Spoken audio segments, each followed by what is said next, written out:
Okay, तो मेरे हिसाब से आप लोगों ने कभी न कभी ये बात तो जरूर सुनी होगी कि भैया हमारे जो एंसेस्टर्स थे, यानी कि हमारे जो पूर्वज थे जिन्होंने ये सारे के सारे वेद लिखे हैं, वो लोग सिर्फ स्पिरिचुअल पर्सन्स नहीं थे, बल्कि उनके पास नॉलेज का अच्छा खासा भंडार था। इनफैक्ट वो लोग बहुत हाई लेवल का नॉलेज रखा करते थे। डेफिनेटली मेरे हिसाब से आप लोगों ने कभी ना कभी अपनी लाइफ में ये बात सुनी ही होगी, मैंने भी सुनी है। सो इसी वजह से मैंने सोचा कि भाई क्यों ना इस बात को वेरीफाई किया जाए, मतलब देखे तो सही कि भाई ये जो बात हम लोगों को बोली जाती है, इस बात में कुछ सच्चाई भी है या नहीं है, या फिर सिर्फ ऐसे हवा में बात हो रही। और इसी वजह से पिछले तकरीबन एक सप्ताह से मैं इसी से संबंधित रिसर्च कर रहा था। डॉक्यूमेंट्स भी पढ़े, पुराने टेक्स्ट भी पढ़े, कुछ टेक्स्ट को चैट जीपीटी और अदर एआई टूल्स की मदद से ट्रांसलेट करके वेरीफाई भी किया, क्योंकि मेजोरिटी कंटेंट संस्कृत में है। और संस्कृत तो बहुत दूर की बात है, यहाँ अपने से हिंदी नहीं बोला रही। हिंदी हम लोग करप्ट यूज करते हैं, तो संस्कृत तो क्या ही आएगी, एटलीस्ट मुझे तो नहीं आती। इस वजह से मैंने एआई टूल्स का यूज किया संस्कृत को ट्रांसलेट करने के लिए, क्योंकि मेरे हिसाब से आप लोगों ने सूर्य सिद्धांत के बारे में तो सुना ही होगा, और अगर नहीं सुना तो कोई बात नहीं। ऐसा मेरे को भी कोई बहुत ज्यादा पहले से नहीं पता था, साल डेढ़ साल पहले ही मुझे इस वेद के बारे में पता चला। सो सूर्य सिद्धांत नाम का ये जो वेद है, पुराण है, एक तो ये पूरी तरीके से संस्कृत में लिखा हुआ है, प्लस इसके अंदर तकरीबन 500 के आसपास श्लोक्स लिखे हुए हैं। अब जैसा कि हम सभी लोग जानते हैं कि वैदिक काल में जितने भी डॉक्यूमेंट्स लिखे गए, वो सारे के सारे डॉक्यूमेंट्स, सारी की सारी इंफॉर्मेशन श्लोक के माध्यम से ही लिखी गई। सो इसमें भी श्लोक्स ही हैं। बट सूर्य सिद्धांत में लिखे हुए जो श्लोक्स हैं, उनकी खासियत ये है कि ये सारे ही श्लोक्स डेडिकेटेडली साइंटिफिक इंफॉर्मेशन को रिप्रेजेंट करते हैं। और साइंटिफिक इंफॉर्मेशन भी कोई ऐसी वैसी साइंटिफिक इंफॉर्मेशन नहीं, बल्कि बहुत हाई लेवल की साइंटिफिक इंफॉर्मेशन। इतना ही नहीं, ये जो सूर्य सिद्धांत नाम का वेद है, इसे ना तो किसी सिंगल पर्सन ने लिखा है, और ना ही ये वेद किसी पर्टिकुलर टाइम पीरियड में लिखा गया है। एक्चुअली में हम लोग इसे उस जमाने में साइंटिफिक वर्ल्ड का इंसाइक्लोपीडिया कह सकते हैं। मतलब कि उस जमाने में जितने भी साइंटिस्ट हुआ करते थे, और वो लोग जो भी फाइंडिंग्स करते थे, उन तमाम खोजों में से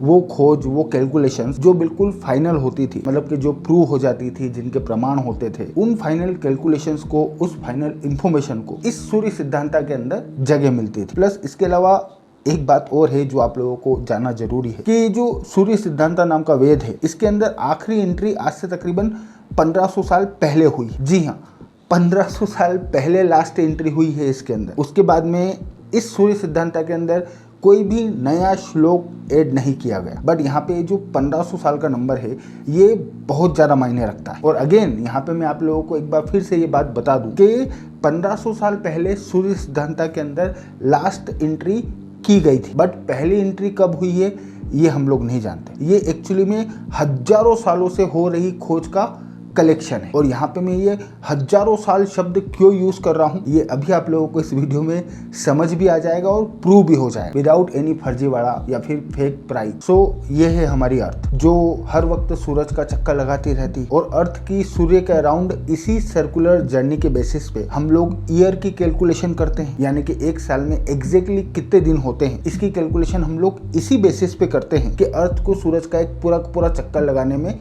कितना समय लगता है। सो आज के टाइम पे क्योंकि हमारे पास एटॉमिक क्लॉक्स हैं, सैटेलाइट्स हैं, टेलीस्कोप्स हैं, प्लस सुपर कंप्यूटर भी है, इस वजह से आज की तारीख में हम लोगों के पास इसका एग्जैक्ट नंबर अवेलेबल है। और अर्थ को सूरज का एक पूरा चक्कर लगाने में जो समय लगता है, उसका exact number according to NASA 365.2563630004 days है। जी हाँ, ये वो एग्जैक्ट नंबर है, या फिर यूं कहूं कि ये वो एग्जैक्ट टाइम है जिसे नासा वालों ने एटॉमिक क्लॉक और सुपर कंप्यूटर्स की मदद से कैलकुलेट किया है। Now get ready to witness the brilliancy of our Vedic scientist, क्योंकि सूर्य सिद्धांत के अकॉर्डिंग, मतलब कि अर्थ को सूरज का पूरा चक्कर लगाने में जो समय लगता है, उसके रिगार्डिंग सूर्य सिद्धांत के अंदर जो नंबर लिखा हुआ है वो है 365.256362 डेज। जी हाँ, ये वो एग्जैक्ट नंबर है जो कि सूर्य सिद्धांत हम लोगों को देती है। और अगर हम लोग इस वैल्यू को, नासा वालों ने जो वैल्यू कैलकुलेट करी है, उस वैल्यू के साथ में कंपेयर करें, तो दशमलव के बाद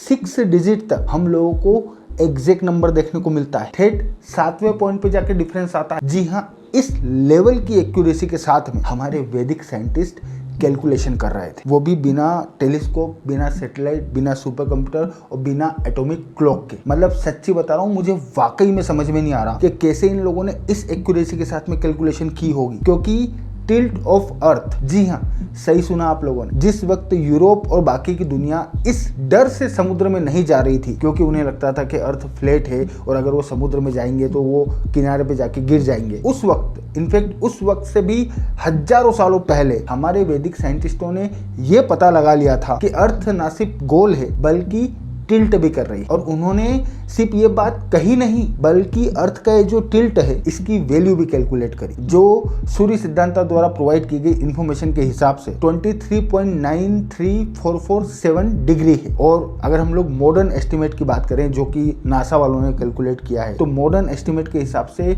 अर्थ के टिल्ट का एग्जैक्ट नंबर 23.439 डिग्री है। मतलब एग्जैक्टली सेम नंबर है, जो वैसे तो अपने आप में रिमार्केबल है, लेकिन यहाँ पे इससे भी ज्यादा रिमार्केबल बात ये है कि इस नंबर में दशमलव के बाद में आप लोगों को ये जो डिफरेंस देखने को मिल रहा है, ये डिफरेंस इस वजह से नहीं है कि हमारे वैदिक साइंटिस्टों ने कुछ गलत कैलकुलेशन करी थी, बल्कि ये डिफरेंस इस वजह से है क्योंकि अर्थ का जो टिल्ट है वो 41,000 सालों के टाइम पीरियड में 24.5 डिग्री से 22.1 डिग्री के बीच में शिफ्ट होता है। और इस वक्त अर्थ का ये जो टिल्ट है ये 24.5 डिग्री से 22.1 डिग्री की जर्नी पे है। सो जिस वक्त हमारे वैदिक साइंटिस्टों ने अर्थ के टिल्ट की कैलकुलेशन करी थी, उस वक्त अर्थ क्योंकि 23.93447 डिग्री पे टिल्ट हो रही थी, इस वजह से उन्हें ये नंबर मिला। इतना ही नहीं, यहाँ पे इससे भी ज्यादा माइंड ब्लोइंग बात ये है कि क्योंकि हमारे पास अर्थ के टिल्ट का ये नंबर है जो कि उन लोगों ने कैलकुलेट किया, और क्योंकि हम लोग ये बात जानते हैं कि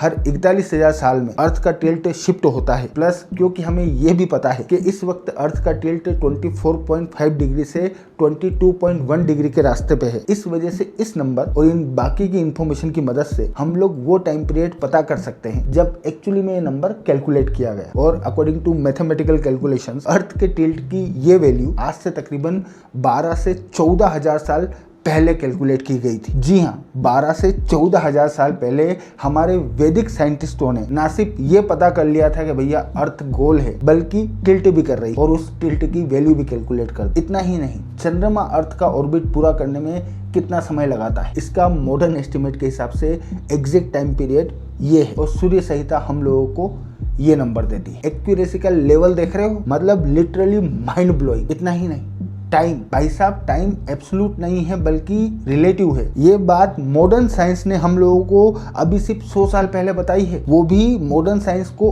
उस वक्त पता चली जब आइंस्टाइन ने इसे एक्सप्लेन किया। अच्छा, अब यहाँ पे हम लोग इसके आगे बात करें उससे पहले ये बात मैं साफ साफ क्लियर कर दूं कि आइंस्टाइन को मैं किसी भी तरीके से डिमीन करने की कोशिश नहीं कर रहा हूँ। आइंस्टाइन, न्यूटन, ये वो लोग हैं जिन्होंने मॉडर्न साइंस की नींव रखी, फिजिक्स के तमाम कॉन्सेप्ट को बहुत अच्छी तरीके से समझा, फॉर्मूलाज डेवलप किए, चीजों को दुनिया के सामने एक्सप्लेन किया, और इसके लिए इन लोगों की जितनी तारीफ की जाए उतनी कम है। बट ये बात भी 100% सच है कि टाइम को एब्सोल्यूट की जगह रिलेटिव बताने वाले आइंस्टाइन पहले पर्सन नहीं है, बल्कि पहला पर्सन वो था जिसकी एंट्री सूर्य सिद्धांत के अंदर एक्सेप्ट हुई, क्योंकि एक्चुअली में वही पर्सन है जिसने सूर्य सिद्धांत में टाइम को लेके ये बात लिखी है कि भाई ब्रह्मा का जो एक दिन है वो ब्रह्मांड के बिलियंस ऑफ ईयर के बराबर है। मतलब कि दो अलग अलग ऑब्जेक्ट्स के लिए अलग अलग टाइम रन करता है। टाइम को लेके इस लेवल की बात सूर्य सिद्धांत में हजारों सालों से लिखी हुई है। मतलब एंशिएंट सिविलाइजेशन तो छोड़ो, मॉडर्न साइंस के लिए भी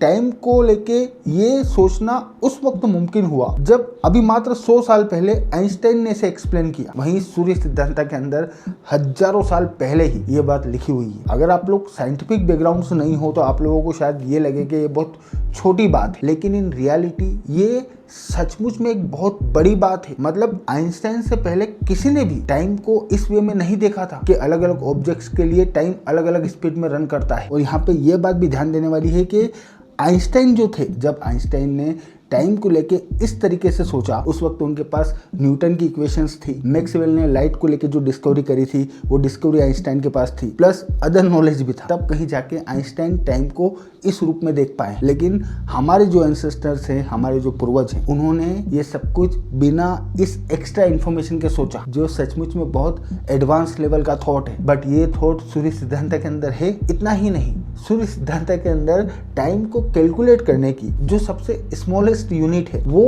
1 सेकंड नहीं है, बल्कि सूर्य सिद्धांत में लिखी गई कैलकुलेशन के हिसाब से हमारे वैदिक साइंटिस्ट टाइम को 1 डिवाइडेड बाय 33,750, जी हाँ, 1 सेकंड के इतने छोटे हिस्से पे जाके हमारे वैदिक साइंटिस्ट टाइम को कैलकुलेट कर रहे थे। मतलब सच्ची बता रहा हूँ, मेरे को ये समझ में नहीं आ रहा कि उनके पास ना एटॉमिक क्लॉक थी ना सुपर कंप्यूटर था, फिर वो इस स्मॉल यूनिट पे जाके कैलकुलेट कैसे कर रहे थे। 1 सेकंड डिवाइडेड बाय 33750, जिसे वो लोग 120 कहते थे। इतना ही नहीं, लेटीट्यूड और लॉन्गिट्यूड, जिनकी मदद से आज हमारे ये सैटेलाइट और जीपीएस सिस्टम हमें अर्थ पे हमारी सही लोकेशन बताते हैं। हमारे एंशिएंट साइंटिस्टों ने ना सिर्फ इस लेटीट्यूड और लॉन्गिट्यूड के कॉन्सेप्ट को डेवलप कर लिया था, बल्कि वो फॉर्मूलेस भी बना लिए थे, जिनकी मदद से सन की वजह से ये जो शेडो बनती है, उस शेडो के एंगल को कैलकुलेट करके वो लोग अर्थ के किसी भी पर्टिकुलर पॉइंट का लेटीट्यूड और लॉन्गिट्यूड कैलकुलेट कर रहे थे। एग्जैक्ट कैलकुलेशन लिखी हुई है सूर्य सिद्धांत के अंदर, जिनकी मदद से आज भी अगर आप लोग चाहो तो कैलकुलेट कर सकते हो। मतलब